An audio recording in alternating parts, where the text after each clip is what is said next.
Hey everyone, my computer's shaking. There we go. Welcome to week 11. I'm recording this during week 10. I recorded a lecture just a couple days ago and it feels like, wow, I'm already doing one again. But yes, this is going to be for week 11. So let's get going. Let's see. 11:01 schedule.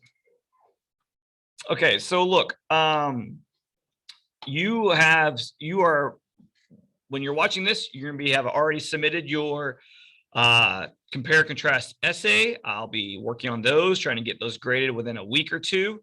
Considering I have 3 11:01 classes all submitting their papers on the same day, it's probably going to take longer than a week to get those graded. Okay.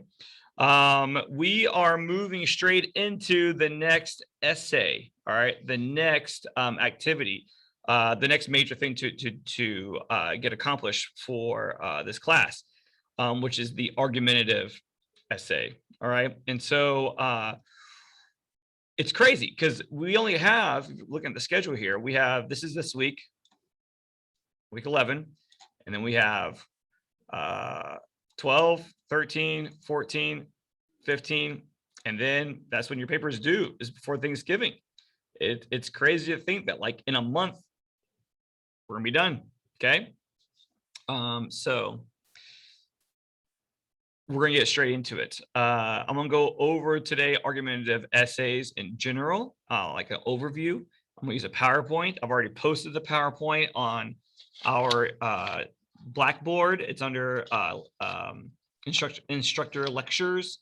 I posted it. It says week 11 PowerPoint, so you can go back over it. Next week, I'm gonna go over research, performing research, and you're gonna start brainstorming and deciding on a topic. And I'm offering you some extra credit. If you have any previous zeros, then you can have a previous assignment replaced with if you write an outline for your essay. I did not require writing an outline, but if you do, I'll give you extra credit. If you have no zeros, all of your if all of your work is turned in, then maybe I'll add some points to essay 1 or essay 2. Okay. So, but I'll go over more of that next week, though. I just wanted to go and highlight. I put it on my sheet. This is my sheet. Extra credit, write an outline, but yours does not say that because you downloaded your copy. Okay. But I'll show you next week where on Blackboard you find that assignment. Okay. All right. So for today, we're going to go over argumentative essays. Actually, I'm just gonna go ahead and show you Blackboard now. Let's see here. Page, new share. There we go. Okay. So just to point out where the PowerPoint is, if you go under instructor lectures and go all the way down, there's week 11 PowerPoint. Okay. So well, I'm going to go over today. You have access to. Let's see. And then this week, you're working out of, this rest of this class, actually, the rest of this semester, you're working out of lesson 4. And this week, you are to read, you should read chapter 3, the section on persuasion. Okay. And then you need to read chapter 4. Writing a research paper. Okay, you read this stuff and just go through all of the pages. There's 9 pages. Okay, go through all of those. And then after you've gone through all 9 of those pages, you are going to take the argumentative quiz. So we have this, and then you'll go down to the argumentative quiz. You'll take that. Okay. Those are the 2 things you have to do this week: taking this quiz and reading the 7 pages on this. All right. And then if you want to start moving towards the extra credit argumentative essay outline assignment, you can go ahead and start working on this. Okay. You don't have to start it next week. You can start it this week. Okay. All right. So now let's go over this PowerPoint here.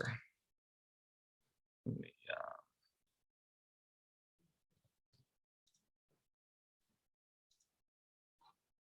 me get this all set up. Slideshow.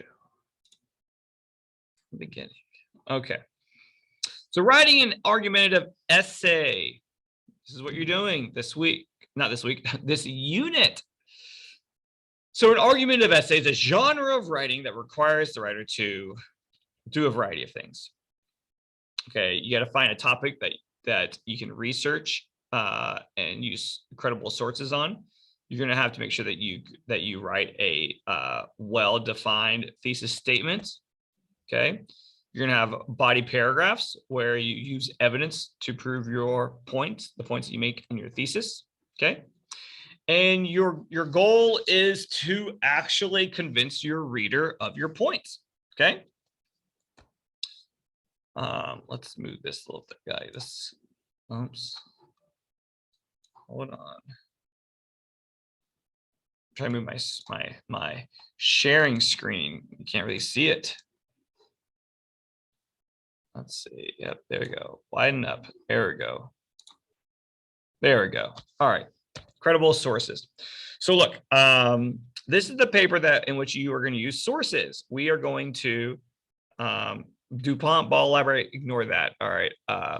Our library is not called that. But this is the essay in which you are going to use sources to back up your claims that you make. In the previous essays, you weren't required to use sources. Some people did, and some people did incorrectly. And so, but with this paper, I'm going to go over how to find sources and how to incorporate sources. Okay. So you will have to use outside sources. And most of you are going to be using internet-based sources just because this is an online class. I'm going to assume that you're not on campus to go to the library. When I was in college, I took in-person classes and I was on campus, and I preferred actual hard copy sources over internet sources personally. But my wife was completely opposite. She preferred all internet sources and journals and articles and stuff online, which is what you'll be doing. Okay. Pretty much every body paragraph that you write, you'll have some sort of source. Okay. Now your sources, though, don't all have to be supportive of what you say. Sometimes your sources can be the counter argument. They can be the voice of your opponents that you replied to, that you're arguing against. Okay, which is fine. I'll go over more of that next week. Okay. We are making arguments that actually, I don't necessarily believe that they have to have factual evidence. Okay. Because this can be your arguments that we discuss can actually, in fact, the things that you should be arguing in your essay are things that vary in opinion. So like the topic of gravity. Gravity does not make a good argumentative essay because there is no argument against the non-existence of gravity. Gravity exists. Science has proven it. Here we are. If I drop something, it falls. Okay.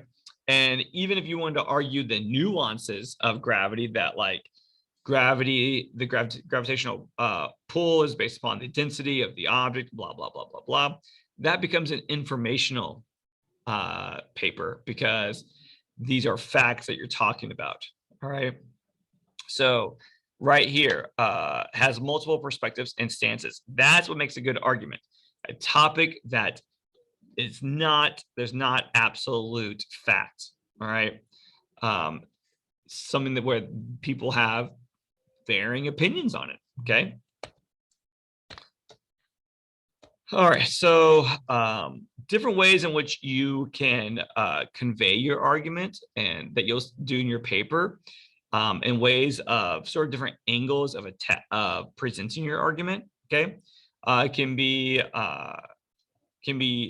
used with or can be communicated with the use of ethos, pathos, and logos. Okay, these are different methods of arguing your opinion.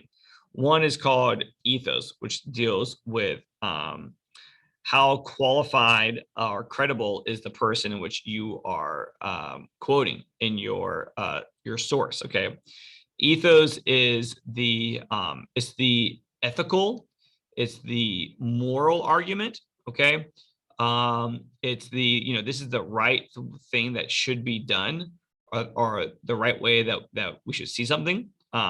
Ethos is refers to also like people and who support your ideas, all right, or who support a movement that you think are respectable, honorable people.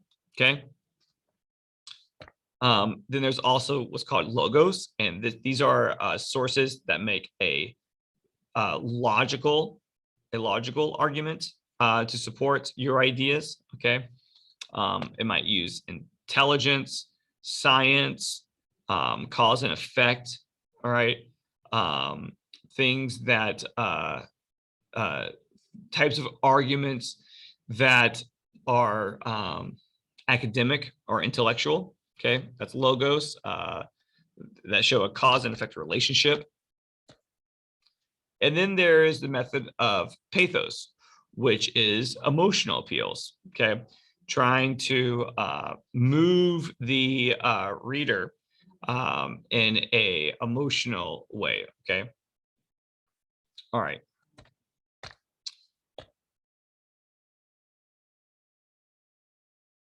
Let's move on with this. You can look at this later. All right. So in terms of your thesis, okay, your thesis, when you are writing out your introductory paragraph, okay, you're going to be highlighting some of the points that you're going to be making throughout your paper, okay, about the ideas that you have, about the topic that you have. Your topic could be something on government. It could be something on society. It could be something on religion. All right. But your thesis is where you actually pinpoint the actual things you're going to be talking about in your paper. So, thesis is just not a title. It's not an announcement of the subject. It's not a statement or absolute fact. Okay. Like I said, this has to be arguable. We're arguing something that is not absolute. Okay. So it's a single sentence that formulates both your topic and your point of view. Okay. All right. So like this thesis is real chunky and is confusing. So we refer to it as disjointed. Detective stories are not a high form of literature, but people have always been fascinated by them, and many fine writers have experimented with them. Okay. There's a lot going on there that's kind of confusing. Are you arguing that they're not high forms of literature? All right. Or are you focusing on the fact that that people are fascinated by them? Okay. Or that they're experimental? We're not sure. A more concise thesis would say detective stories appeal to the basic human desire for thrills. So with this, we would know that the paper is discussing the thrills that come with detective stories. Okay.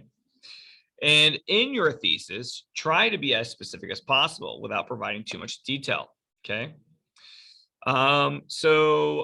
This thesis, James Joyce's Ulysses, is very good. It's very vague. It's very basic. I don't know what you're going to spend 5 pages talking about at all. A better thesis would be James Joyce's Ulysses helped create a new way for writers to deal with the unconscious. Okay. So now we know that the whole paper is going to be about the unconscious, but we don't really know what are some of your specific body paragraphs going to be discussing. And then we have this one. This is the best one. James Joyce's Ulysses helped create a new way for writers to deal with the unconscious by utilizing the findings of Freudian psychology and introducing the techniques of literary stream of consciousness. So now with this, we know specifically that your paper is going to discuss Freudian psychology and the stream of consciousness in dealing with James Joyce's Ulysses. Okay. Now these are like literature-based examples. Your paper won't be on literature necessarily. All right. But you can just substitute Ulysses for any other ideas out there, the topics you want to write about. Okay. Throughout the paper, you are going to be using sources. All right. And I'll go over more of this next week.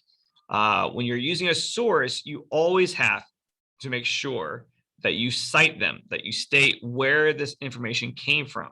If you use quotes from a writer, you have to state where that quote came from. Okay. Because if not, it's considered plagiarism. And plagiarism is neglecting to cite information that's not common knowledge. You don't have to cite where you learn that the sun is a star that the earth revolves around. That's what we call it, common knowledge. Okay. You don't cite a source that says, when you say that women give birth to children. Okay. It's common knowledge. But you do have to cite information when you are talking about something that is not well known. Neglecting to use quotation marks around borrowed words is plagiarism. Okay. Neglecting to cite information or ideas that were summarized or paraphrased. Even if you summarize and paraphrase, you have to cite who said those things. Who are you paraphrasing and summarizing? Okay, and I'll demonstrate that next week.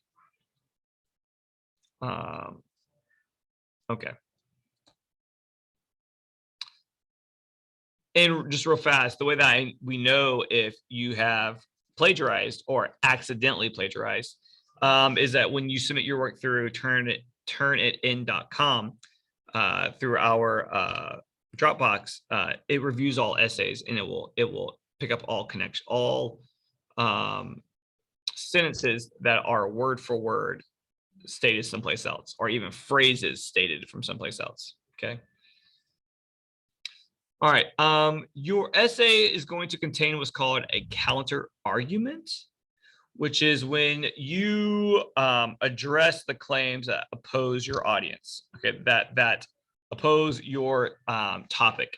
Okay, it's kind of like you anticipate what some people would criticize your ideas, and you go ahead and offer up explanation or retorts to those anticipated oppositions. So it may be located before or after your main claim. We're going to have the counter argument come towards the end of the essay. Okay. And so it's a good way of trying to seem balanced, all right, objective, and then also providing more persuasion to your readers. It's almost as if you are talking straight to your readers about any doubts they might have. Okay. Your essay, you should try to be transitioning, using transitions from each paragraph.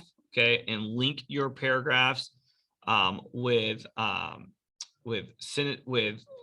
linking words in your sentences at the very beginning of the paragraphs. And then also the ideas that you express throughout your paragraphs should be linked together. Okay.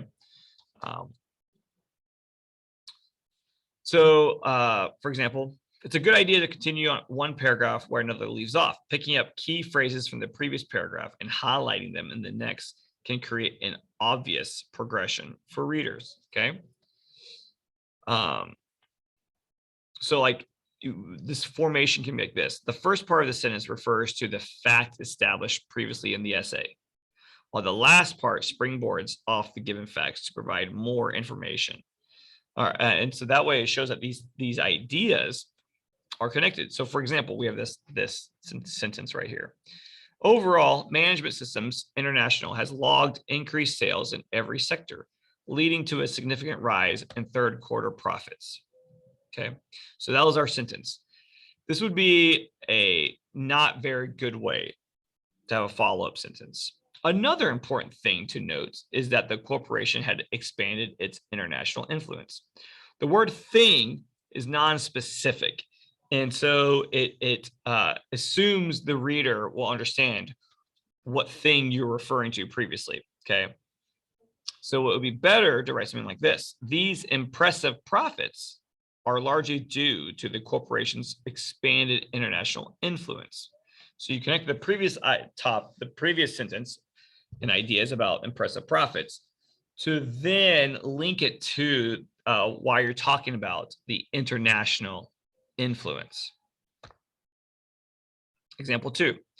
Fearing for the loss of Danish lands, Christian IV signed the Treaty of Lubeck, effectively ending the Danish phase of the 30 Years' War. Okay, so then a weak way to write the next sentence would be, but then something else significant happened. The Swedish intervention began. Okay, instead we should write, shortly after Danish forces withdrew, because that line kind of summarizes the previous sentence. And then it springboards us forward. The Swedish intervention began. And so that shows a cause and effect relationship. And it doesn't assume the readers understand what previously happened. It kind of summarizes what you previously said and then pushes us forward. Okay. And then your essay is going to end with a conclusion, where you re-articulate your thesis and explain the importance of your claims, okay?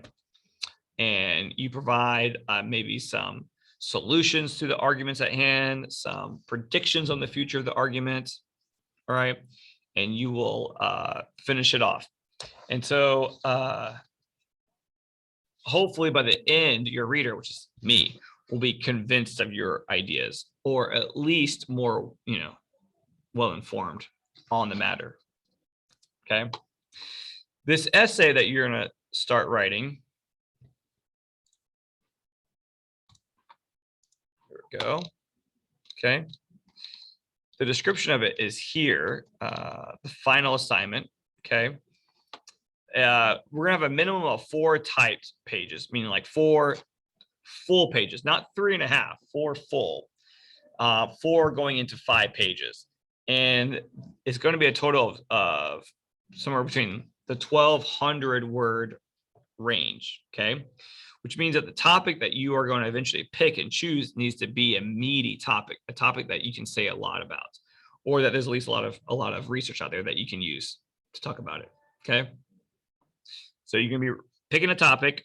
You're going to be finding sources, which I'll go over next week on how to do, and you're going to be writing a truly college level 4 to 5 page paper about on this topic using sources, okay? And you will have a works cited page. So there's a lot that we're going to cover in the next couple of weeks, all right? And so you got to but we'll do it in steps. This week, it's about understanding what's in front of you. Next week will be about getting your topic and researching and outlining and getting all your ducks in order, okay? And then the third week we'll go over turning those ideas, that outline, that research into a rough draft and working on the works cited page. Okay, and then how to integrate quotes into your paper. And then the fourth week will be the peer review editing process. And then you'll end up submitting your paper. All righty. So we will go through this together. We will do it step by step. You just gotta stay current. You gotta stay active. You gotta stay proactive. All right, and engaged along the way. Let me know if you have any questions about what's going on this week, and y'all take it easy.